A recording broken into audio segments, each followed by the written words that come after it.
អូបនាយករដ្ឋមន្ត្រីទាសីហាអញ្ជើញជាគណៈអធិបតីក្នុងពិធីសំណេះសំណាលនិងចែករង្វាន់ដល់សិស្សដែលមាននិទេស A និងនិទេស B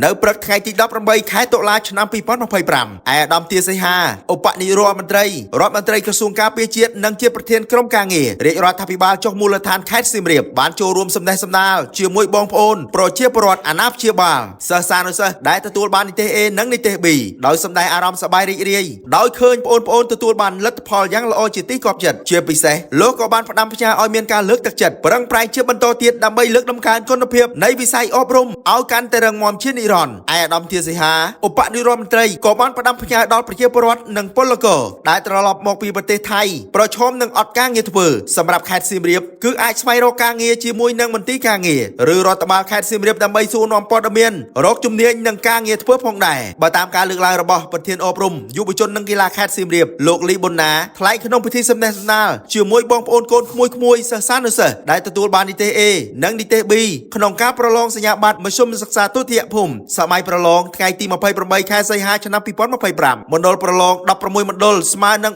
449បន្ទប់និងបេក្ខជនសរុបប្រមាណ 11162 នាក់ក្នុងនោះមានស្រីចំនួន 6514 នាក់មានថ្នាក់វិទ្យាសាស្ត្រ5មណ្ឌលស្មើនឹង133បន្ទប់បេក្ខជន 3300 នាក់ស្រី1963 នាក់និងថ្នាក់វិទ្យាសាស្ត្រសង្គម11មណ្ឌលស្មើនឹង316បន្ទប់ដែលស្មើនឹង7862 នាក់ក្នុងនោះមានស្រី4551 នាក់ជាលទ្ធផលប្រឡងនិទេស A គឺស្មើនឹង247 នាក់និទេស B 758 នាក់និទេស C 2436 នាក់និងនិទេស D